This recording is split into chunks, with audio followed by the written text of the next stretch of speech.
जहाँ पर जिसके पास पैसा है, क्या वो हिम्मत करके यहाँ पैसा डाले, तो फिर कहाँ डाले? यहाँ पे बहुत सारे सवाल हैं, उनके जवाब आपको ज़रूर जानने चाहिए। देश के दिग्गज और जिनको हम लोग दर्शकों से सुनते आए हैं, मार्केट वेटरन सुदीप बंदोपाध्याय जी जुड़ रहे हैं। सर बहुत बहुत स्वागत है, thank you so much sir हमें समय देने के लिए। सर थैंक यू हर्ष।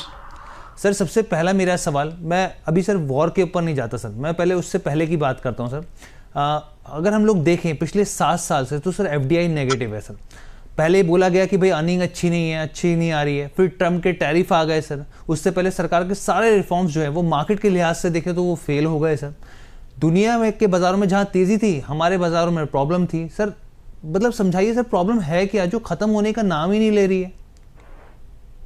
देखिए, पहली बात तो है, 1 मिनट के लिए टैरिफ और वार को अगर अलग रखें, एआई को भी अलग रखिए, तो फंडामेंटल स्ट्रक्चरल जो प्रॉब्लम है विदेशी निवेशक के पॉइंट ऑफ व्यू से, आज हमारे बिफोर दिस वॉर हमारे यहाँ कहा जा रहा था कि कॉर्पोरेट अर्निंग्स ग्रोथ 10 से 12% एक्सपेक्ट कर सकते हैं इन द न्यू फिस्कल। अगर 10 से 12% कॉर्पोरेट अर्निंग्स ग्रोथ अगर आप एक्सपेक्ट कर लो, और करेंसी डेप्रिसिएशन, अभी ये अबनॉर्मल सिचुएशन चल रहा है, इसके पे बात नहीं करते हैं। नॉर्मली 3% करेंसी डेप्रिसिएशन हर साल हिस्टोरिकली इंडिया में होता है, तो 3% करेंसी डेप्रिसिएशन हो गया, और कैपिटल गेन्स टैक्स लगभग 2% का इंसिडेंस। तो एक विदेशी निवेशक अगर इंडिया में निवेश कर रहा है, वो देख रहा है बेस्ट केस सिनेरियो 12% रिटर्न होगा उसका, उसमें से करेंसी डेप्रिसिएशन 3% जाएगा, कैपिटल गेन्स 2% जाएगा, तो उसके पास तो बच रहा है 7%। अब 7% रिटर्न के लिए वो इमर्जिंग मार्केट इंडिया जैसे क्यों आए, ये सोचने वाली बात है। और मुझे लगता है ये एक बहुत बड़ा मुद्दा है जो विदेशी निवेशक को इंडियन मार्केट से दूर रख रहा है। तो इसका सोल्यूशन कहाँ है? इसका सोल्यूशन 2-3 है। एक तो पहली बात सबसे बड़ी इंपॉर्टेंट जो हमारे कंट्रोल में है, वो कॉर्पोरेट अर्निंग्स इंप्रूव होना। कॉर्पोरेट अर्निंग्स अगर इंप्रूव होकर 15-20% एक्सपेक्टेशन हो जाए, तो वहां पे इट बिकम्स वायबल। अब ये war, unusual currency depreciation, Trump tariff, ये तो सब अलग फैक्टर्स हो गए जिसका विचार जिस पे एनालिसिस अलग से करना पड़ेगा। तो नॉर्मल सर्कमस्टेंसेस जो आप 7 साल की बात कर रहे हो ना, तो वहां उसी कॉन्टेक्स्ट में मैं बोल रहा हूँ, before all this disturbance started स्थिति ये था, तो विदेशी निवेशक क्यों पैसा लाएगा? ये सोचने वाली बात है। We have to improve corporate earnings, तभी वो लोग इंडिया में पैसा लाएंगे। बाय एंड लार्ज अभी देखो, अपॉर्चुनिटी तो हर निवेशक ढूंढता है, इस इन बिटवीन ऑल्सो उनको अगर अपॉर्चुनिटी अच्छा दिखे किसी पॉकेट में, किसी क्षेत्र में या किसी पर्टिकुलर काउंटर में, तो पैसा लाएंगे। पर ब्रॉडली अगर आप एक्सपेक्ट कर रहे हो कि विदेशी निवेशक पैसा लगाएंगे इंडिया में, वो गलत एक्सपेक्टेशन। तो सर यानी कि ये मान के चले कि भाई एफआईआईज की जो बेरुखी है वही बड़ी वजह बनी बाजार में गिरावट की। Before all this war and all that, जरूर वही सबसे बड़ी वजह थी।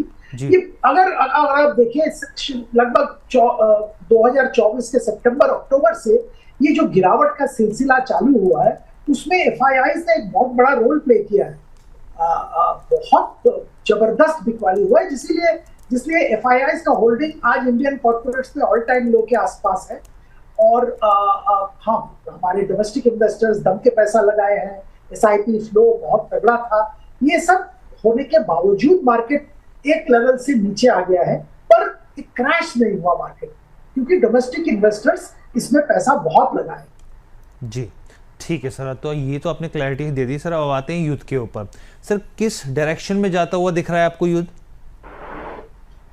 ये हर्ष, ये बताना तो शायद ट्रम्प साहब के भी बस की नहीं है। ऐसे क्या होगा, कल क्या होगा, परसों क्या होगा, अगले हफ्ते क्या होगा, ये दुनिया का कोई नहीं बता सकता है। अब एक्सपर्ट्स बहुत है, बात बहुत करेंगे, पर मुझे नहीं लगता है किसी को इस पे पकड़ है या एग्जैक्ट नॉलेज है।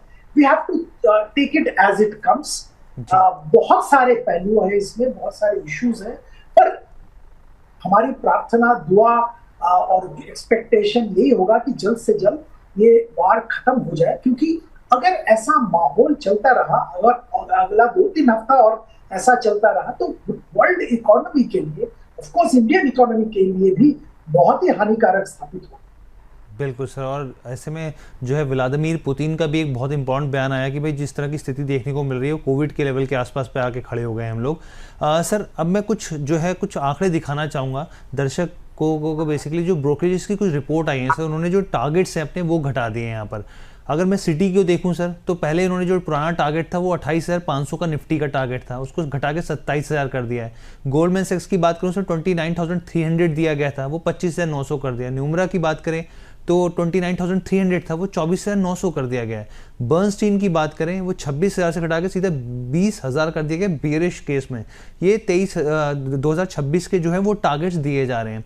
सर मैं आपसे, क्योंकि यहाँ पे जो रिपोर्ट है उसमें भी ये कहा गया कि भाई जो युद्ध है उसकी वजह से डाउनग्रेड किया गया, स्ट्रेट ऑफ हॉर्मुज में जो तनाव है, तेल की जो ऊंची कीमतें हैं और भारत के जो मैक्रो आउटलुक है उस पर दबाव जो है वो साफ तौर पे देख रहे हैं, और अर्निंग को लेकर जो है वो कह रहे हैं कि कटौती हो सकती है। अब सर मैं आपसे समझना चाह रहा हूँ कि कितना डीप कट और दिख रहा है आपको, अगर हम लोग देखें यहाँ पर लेवल्स के हिसाब से। तो ये मैं वापस वो युद्ध पे जाता हूँ, अगर ये 2-3 हफ्ता और चलता है और इसमें एस्केलेशन होता है तो मार्केट बहुत नीचे जा सकता है, 2-3 हजार पॉइंट निफ्टी में नीचे जा सकता है। ये वर्स्ट केस सिनेरियो की बात मैं कर रहा हूँ, क्योंकि जैसे बीच में देखने को मिला था, इसी हफ्ते के 2-3 दिन मंडे ट्यूसडे शायद देखने को मिला था, बहुत जबरदस्त बिकवाली, और आज भी बिकवाली देखने को मिला है, क्योंकि ये सारा सेंटिमेंट को बहुत खराब कर रहा है। और जैसे आप कह रहे हैं कच्चे तेल के प्राइस बढ़ रहे हैं, India is very large importer, India की करेंसी की हालत वैसे ही बहुत खराब हो गई है, तो स्थिति तो गंभीर है। और इस स्थिति में ऐसा अगर चलता रहे तो कॉर्पोरेट अर्निंग्स में भी बहुत जबरदस्त असर पड़ेगा। प्राइमरी इंपैक्ट तो छोड़ दीजिए, सेकेंडरी टर्शियरी इम्पैक्ट भी जबरदस्त होगा।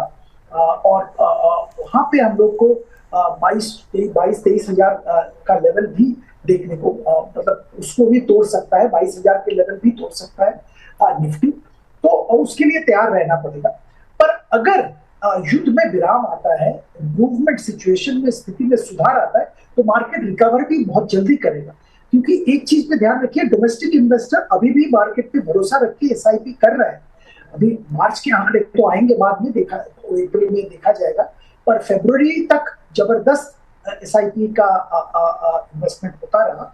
और अगर ये ट्रेंड चलता रहे तो डोमेस्टिक इन्वेस्टर उनके अपने बलबूते पे मार्केट को ऊपर ले जाएंगे, क्योंकि मार्केट अभी भी ये करेक्शन के बाद अगर सिचुएशन नॉर्मल हो जाता है तो बहुत अच्छे अपॉर्चुनिटीज प्रेजेंट कर रहा है, और आई एम श्योर निवेशक उस अपॉर्चुनिटी का फायदा उठाएंगे आने वाले दिनों के लिए। तो सब डिपेंड करेगा युद्ध के स्थिति और युद्ध के प्रोग्रेस। ठीक है सर, पहली चीज़ सर आपने जो कही कि अगर ये युद्ध लंबा चलता है तो हम 2,000 से 3,000 पॉइंट्स का फॉल देख सकते हैं, तो यानी कि हम लोग करीब अभी जो है 23,000 के आसपास है तो 21,000 के लेवल पे आते हुए दिख सकते हैं सर। दूसरी चीज़ जो आपने सर इंपॉर्टेंट चीज़ कही कि भाई जिस तरीके से सिप का नंबर है वो बढ़ता दिख रहा है, और बिल्कुल सर आप ही की तरह जैसे बहुत सारे वेटरन्स हैं, मैं उनको सुन रहा था यहाँ पे जो म्यूचुअल फंड से सीधे तौर पर रखते हैं, तो उनका ये कहना है कि अभी मार्च का आंकड़ा आने दीजिए, आपको दिखेगा स्मॉल कैप में एक बड़ा अच्छा सिप का नंबर आता हो आपको दिखेगा, जो पहले के मुकाबले काफ़ी ज़्यादा होगा। तो उसके ऊपर भी मैं चर्चा करूँगा सर, मैं आऊँगा आपके पास। लेकिन सर एक चीज़ मैं आपसे समझना चाहता हूँ यहाँ पर, और इसलिए समझना चाहता हूँ कि बहुत सारे निवेशकों का ये दर्द है सर। कहा जाता है कि भाई 2020 का जो कोविड का लेवल आया वैसे रिटर्न जो है वो नहीं मिल सकते, वो एकदम अनबिलीवेबल रिटर्न थे, वो वैसे उस हालात के हिसाब से आए सर। 1-2 साल के बाद सर जो इसे सो कॉल्ड मोदी स्टॉक्स कहा जाता है सर, वो इस तरह की स्थिति हमने देखी, और वहाँ पे बहुत सारे स्टॉक्स जो है वो भागते हुए दिखे, खासतौर पर सरकारी शेयर्स।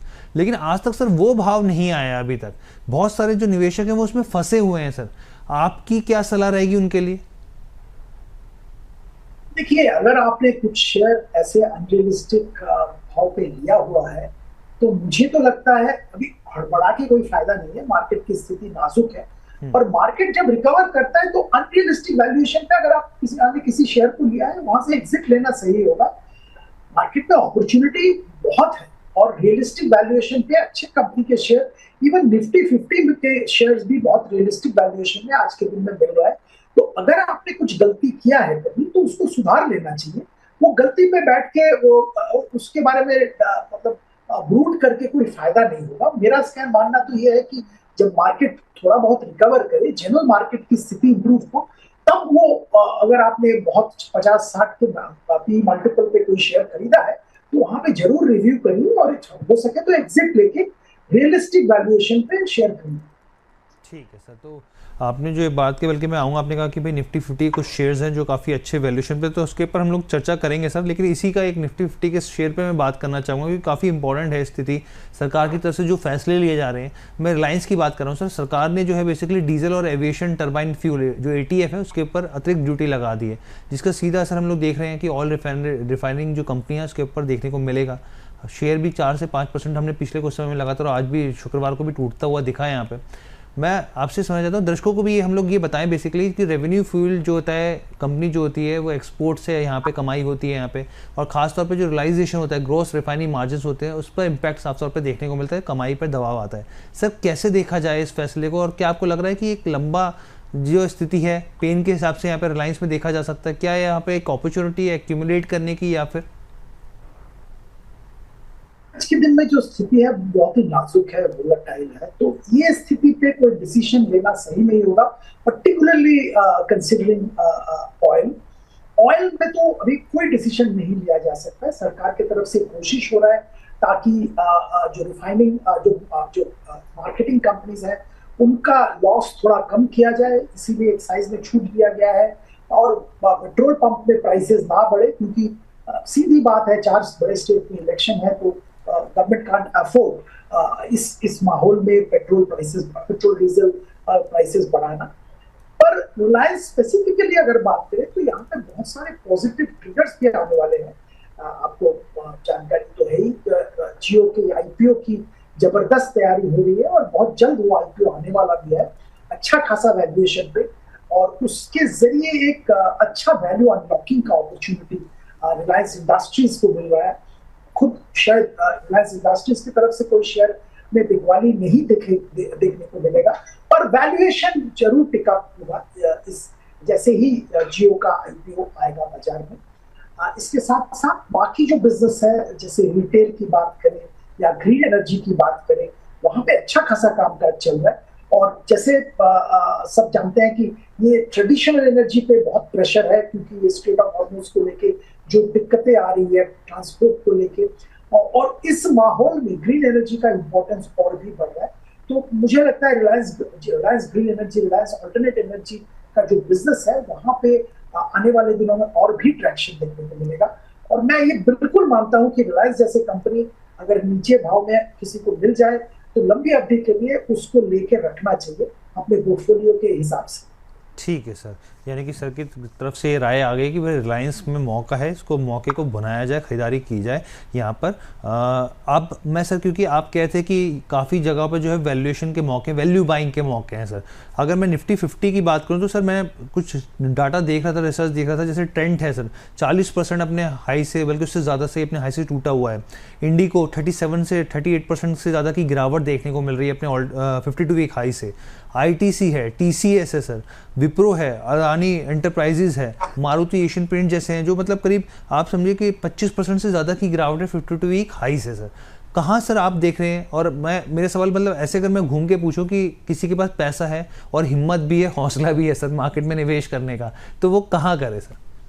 देखिए, मैं तो एक शेयर का जिक्र करूंगा, लार्सन एंड टुब्रो। ओके, बहुत पिटा है और इसका कारण, अपरेंट कारण है वेस्ट एशिया में इनका लगभग 37% of order book is in West Asia, और वहां पे ये डिस्टर्बेंस चल रहा है, तो इसके कारण मार्केट में बहुत जबरदस्त पिटा है। कंपनी के बारे में तो मुझे बताने की कोई जरूरत नहीं है, दिग्गज कंपनी है अपने क्षेत्र में, और apart from India West Asia में भी एक बहुत ही इंपॉर्टेंट प्लेयर है इंफ्रास्ट्रक्चर कंस्ट्रक्शन सेक्टर में।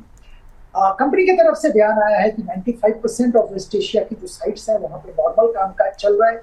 सप्लाई लॉजिस्टिक्स वगैरह में थोड़ी बहुत दिक्कतें हैं, और मुझे लगता है इस क्वार्टर के प्रॉफिटेबिलिटी पे इसका असर जरूर देखने को मिलेगा। पर अगर आप लंबी अवधि का सोच रहे हैं तो ये गिरावट लार्सन टुब्रो में जो आया है वो एक खरीदारी की बहुत बेहतरीन अपॉर्चुनिटी है, क्योंकि ये कॉन्फ्लिक्ट तो खत्म होगा, it's a matter of time.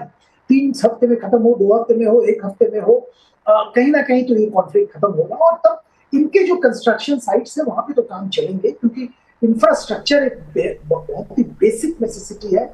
Oil and gas basic necessity है, जहां जो दोनों क्षेत्र में लार्सन बहुत काम करता है वेस्ट एशिया में। और मुझे तो लगता है कि कॉन्फ्लिक्ट खत्म होने के बाद उनके नंबर ऑफ ऑर्डर्स और ऑर्डर विनिंग का पोटेंशियल और भी बढ़ जाएगा। तो ओवरऑल मैं बहुत पॉजिटिव हूँ LNT पे, और मुझे लगता है यहाँ पे जरूर खरीदारी करनी चाहिए। ठीक है जी, प्लीज। दूसरा और एक शेयर का मैं जिक्र करूंगा, ये भी अपने क्षेत्र का दिग्गज कंपनी है, सबसे बड़ा बैंक इंडिया का है, public sector, state bank of India. Q3 के नतीजे अगर आपने जरूर देखे हैं तो वो बेहतरीन नतीजे थे। एसेट क्वालिटी जबरदस्त इंप्रूवमेंट हुआ है, आपके लोन ग्रोथ अच्छा हुआ है, सारे सब्सिडियरीज अच्छा परफॉर्म कर रहे हैं। सब्सिडियरी में वैल्यू अनलॉकिंग की बात चल रही है, आने वाले दिनों में आईपीओ के जरिए वैल्यू अनलॉकिंग भी होगा। और ये वार के कारण जो टेम्पोररी डिस्टर्बेंस, क्रेडिट ग्रोथ में रुकावट, ये सब आ सकता है, 1-2 क्वार्टर की बात है। पर अगर आप लंबी अवधि के लिए खरीदारी कर रहे हैं तो ये जो गिरावट यहाँ पे भी आया है वो एक बहुत बेहतरीन अपॉर्चुनिटी है लंबी अवधि के लिए खरीदारी करने की। तो मैं तो ये 2 शेयर की बात जरूर करूंगा। मैं इंडिगो वगैरह की बात नहीं कर रहा हूँ क्योंकि यहाँ पे बहुत डायरेक्ट इम्पैक्ट है वार का, और एविएशन टर्बाइन फ्यूल जो कि लगभग 40% एक एयरलाइन का ऑपरेटिंग कॉस्ट होता है, तो वहां पे बहुत बड़ा छलांग, ऊपर की तरफ छलांग लगाया है और वो इनके प्रॉफिटेबिलिटी को इम्पैक्ट करेगा। बाय व्हेन ये सब नॉर्मलाइज होगा बताना मुश्किल है। वैसे भी एयरलाइन इंडस्ट्री में मैं थोड़ा कॉशियस रहता हूँ। ट्रेंड के बारे में भी मैं ये कहूंगा कि यहाँ गिरावट जरूर हुआ है, पर परफॉर्मेंस में अभी भी उतना मतलब तगड़ा कुछ दिख नहीं रहा है। कंपनी का जो खुद के एस्टिमेट थे 25% ग्रोथ आएगा, वो ग्रोथ नहीं आ रहा है, 3 क्वार्टर चला गया। अभी देखना पड़ेगा कैसा ग्रोथ आता है, और जो वैल्यूएशन पे काम हो रहा है वो अभी भी सस्ता वैल्यूएशन नहीं है, तो मैं यहाँ पे भी सतर्क रहने की ही सलाह दूंगा। ठीक है सर, तो 3 स्टॉक सर जो आपने बताए, रिलायंस, एसबीआई और एल&टी, ये 3 स्टॉक्स हैं जो सर आपको लगता है कि यहाँ पर मौका है निवेशकों के लिए, इस मौके में खरीदारी की यहाँ पे बनती है वजह से? जी बिल्कुल बिल्कुल। ठीक है सर। अच्छा सर, ये तो लार्ज कैप की बात हो गई सर। अब मैं क्योंकि मिड कैप और थोड़ा सा स्मॉल कैप की तरफ आऊँगा आपके पास, लेकिन इससे पहले एक चीज़ और मैं समझना चाहता हूँ सर, थोड़ा फंडामेंटली और चीज़ें आपसे मौका कभी कभार मिलता है सर सीखने का, यहाँ पे जानने का चीज़ों को लेकर। मैं ये चीज़ समझना चाह रहा हूँ सर, जैसे एक्साइज ड्यूटी घटाने पर सरकार को इस तरह की लगातार खबरें आई हैं कि भाई करीब 1.5 लाख करोड़ का रेवेन्यू जो है वो लॉस यहाँ पर देखने को मिल सकता है यहाँ पे। और हम लोग जानते हैं यहाँ पे जिस तरीके से यहाँ पे कैपिटल एक्सपेंडिचर जो है वेलफेयर सरकार की जो योजना होती है उस पर इम्पैक्ट होता है सर। यहाँ पे डेफिसिट, फिस्कल डेफिसिट जो एक रिपोर्ट आई उसमें देखा गया कि 0.3% तक वो बढ़ता हुआ दिख सकता है यहाँ पर। मैं आपसे समझना चाह रहा हूँ सर, ये जो अर्निंग की जो अब यहाँ पे क्योंकि कंपनी की अर्निंग पे भी असर पड़ेगा, जो ये चोट है सर सिर्फ Q4 तक ही सीमित रहेगी यहाँ पर, या फिर ये मिड टर्म तक जाती हुई दिखेगी, आने वाले Q1, 2 में भी देखने को मिलेगी सर उसका असर यहाँ पर? हर्ष, ये पूरा डिपेंड करता है वार कब तक चलेगा। अच्छा, अभी तो जो स्थिति है इससे लगता है कि अगर अभी मान लो कि अभी रुक जाए वार, तो शायद Q4 और Q1 50% of Q1 will get impacted. पर अगर वार चलता रहे और कुछ दिन तक तो इम्पैक्ट बढ़ता जाएगा, और ये सब with a time lag impact आता है। जैसे पेंट कंपनीज, इनके इन्वेंट्रीज होते हैं, पर आने वाले दिनों में जो higher cost of fuel will start impacting them. मतलब हर कोई, केमिकल्स, फर्टिलाइजर्स, हर सेक्टर में कहीं ना कहीं इम्पैक्ट आना चालू हो जाएगा। तो सतर्क रहना पड़ेगा, देखना पड़ेगा वार का प्रोग्रेस, तभी बता पाएंगे कि मतलब इम्पैक्ट कब तक खींचेगा। ठीक है सर। अच्छा सर, एक चीज़ और आपसे समझना चाह रहे हैं, क्योंकि अभी तक मार्केट जो है वो ये मान के चल रहे थे कि महंगाई का कोई फैक्टर नहीं है, महंगाई टेंशन वाली बात नहीं है, लेकिन एनर्जी प्राइसेस जिस तरीके से हम लोग देख रहे हैं, क्रूड के प्राइस जो है $100 प्रति बैरल के ऊपर बने हुए, ब्रेंट क्रूड की बात करें यहाँ पर, तो उसका असर साफ तौर पर देखने को मिल रहा है। क्या आप मान रहे हैं कि आने वाले दिनों में ब्याज दरों में बढ़ोतरी होगी?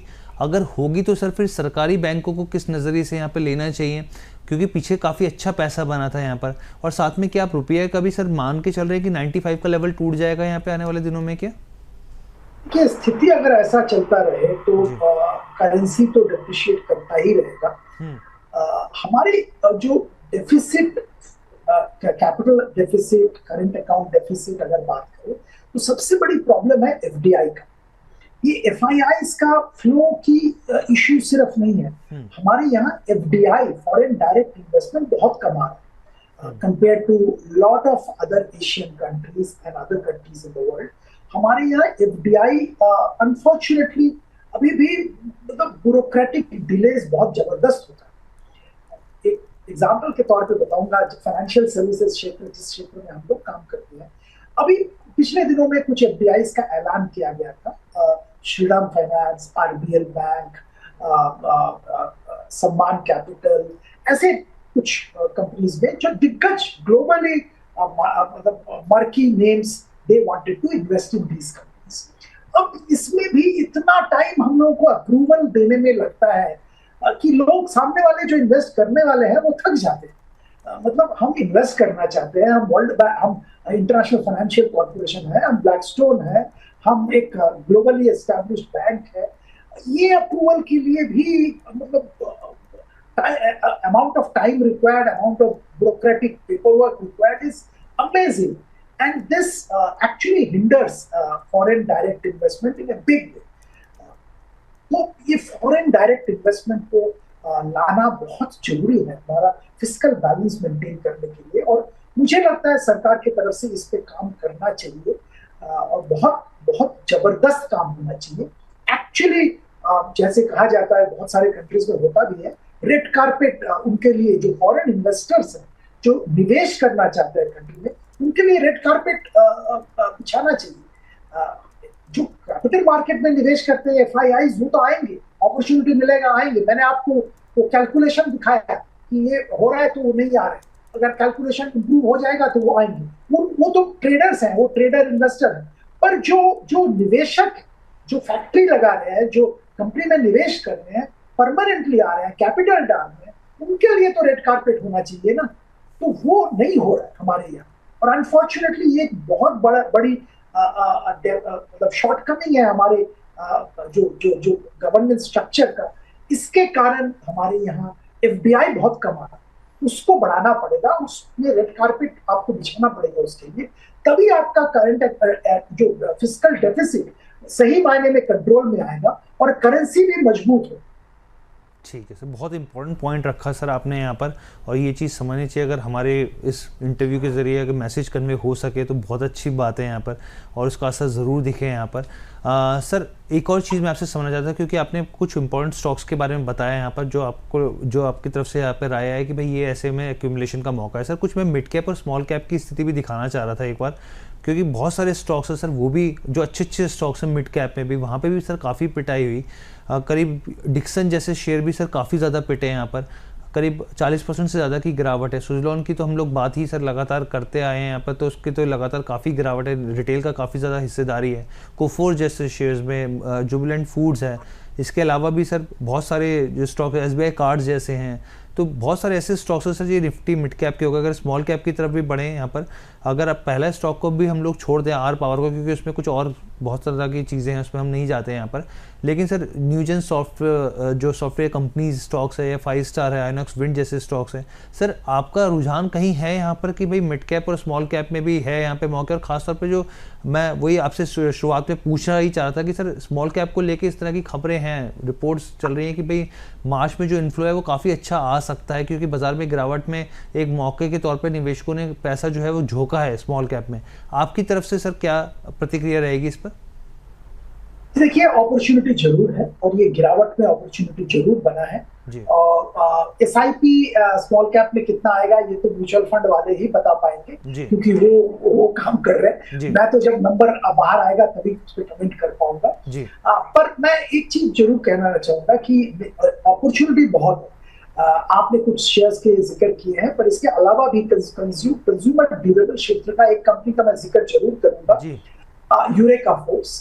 देखिए, अपने क्षेत्र में दिग्गज प्लेयर है, वाटर प्यूरिफायर, एयर प्यूरिफायर और वैक्यूम क्लीनर, ये 3 क्षेत्र में इनका बहुत अच्छा पकड़ है, लीडर है, मार्केट लीडर है। और ये तीनों क्षेत्र में अगर आप देखेंगे बहुत ही इंपॉर्टेंस इनको मिल रहा है आजकल, ओवरऑल एनवायरमेंटल रीजन से, हेल्थ रीजन से बहुत इंपॉर्टेंस मिल रहा है।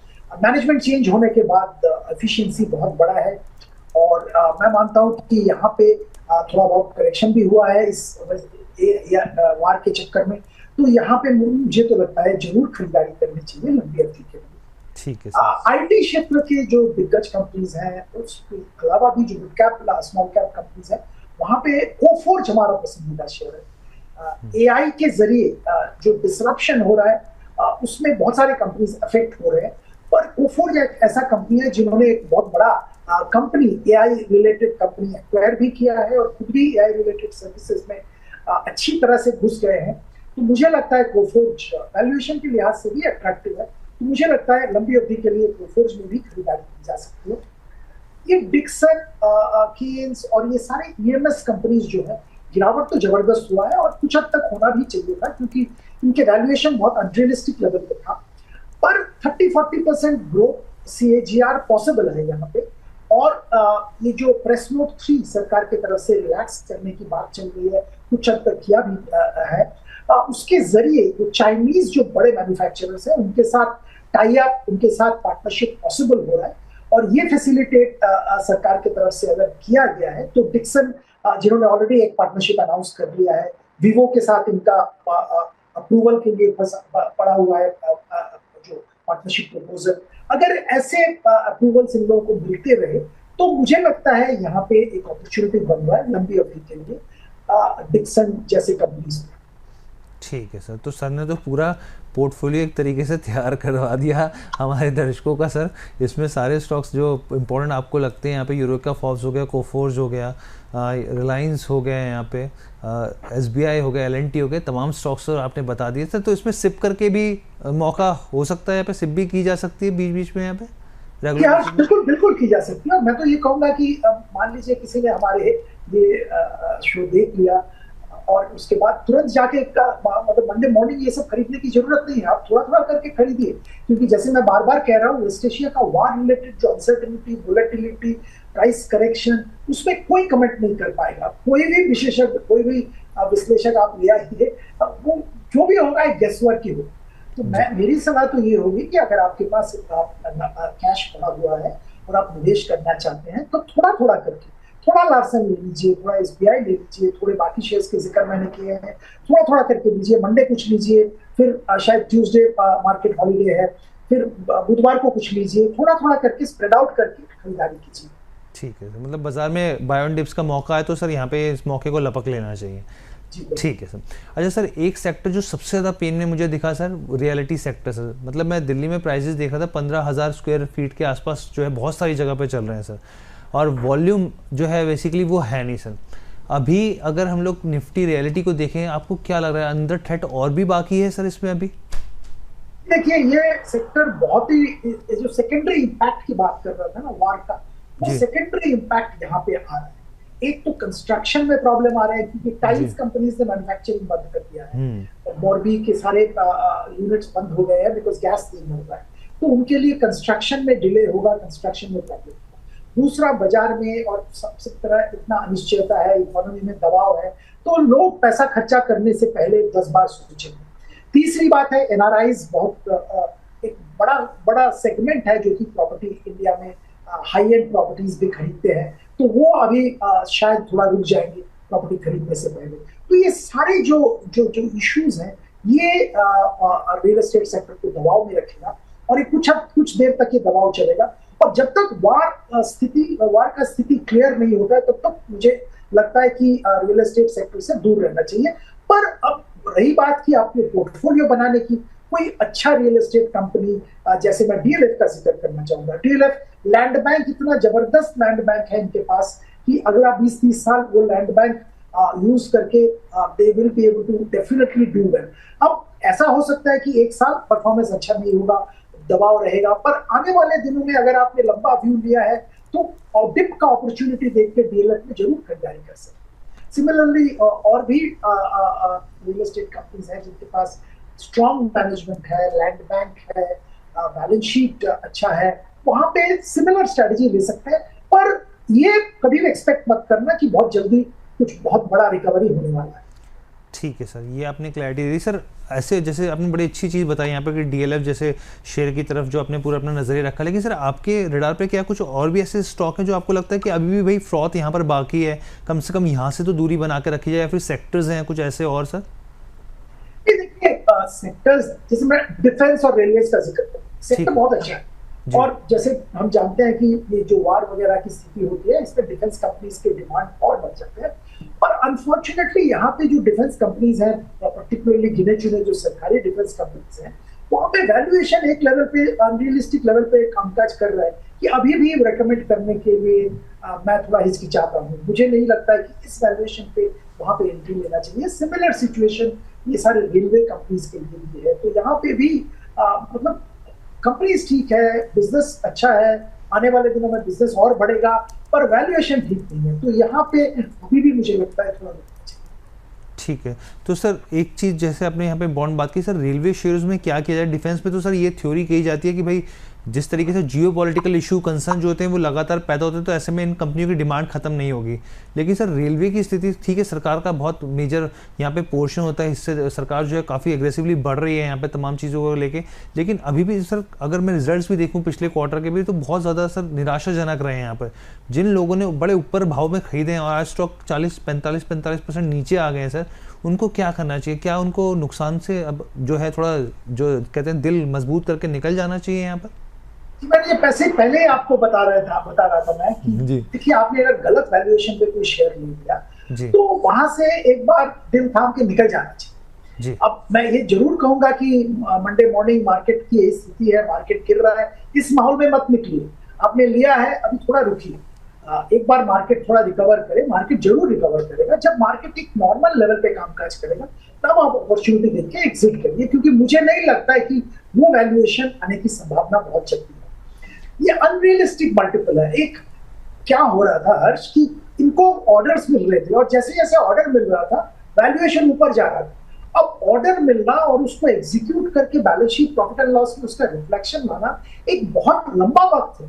और वैसे भी एफिशिएंसी लेके बहुत सारे क्वेश्चन मार्क है, परफॉर्मेंस लेके क्वेश्चन मार्क्स है इन कंपनीज का। मैं ये नहीं कह रहा हूं कि ये कामकाज नहीं कर पाएंगे, जरूर कर पाएंगे, पर जो वैल्यूएशन में आज कामकाज कर रहे हैं वो वैल्यूएशन अनरियलिस्टिक है। बात सिर्फ ये है। तो अगर आपने वो वैल्यूएशन पे शेयर खरीदा है या इसके ऊपर वाले वैल्यूएशन में शेयर खरीदा है, तो मुझे लगता है कि अपॉर्चुनिटी देख के एग्जिट ले लीजिए और किसी क्षेत्र में जिनका हमें जिक्र कर रहे थे हम लोग, वहां पे निवेश करें। ठीक है sir, thank you so much Sudeep sir, बहुत बहुत धन्यवाद। थैंक यू सो मच हमारे साथ जुड़ने के लिए सर, बहुत मज़ा आया आपके साथ शो करके और हमेशा की तरह बहुत कुछ सीखने को मिलता है आपके साथ। सर जाते जाते प्लीज़ डिस्क्लेमर भी शेयर कर दीजिए। देखिए, मैं जिन शेयर के बारे में बातचीत कर रहा था वो शेयर्स मैं सारे निवेशक को इन्वेस्ट करने के लिए सलाह देता हूँ। मेरे खुद के पोर्टफोलियो में ये शेयर्स थे। ठीक है सर।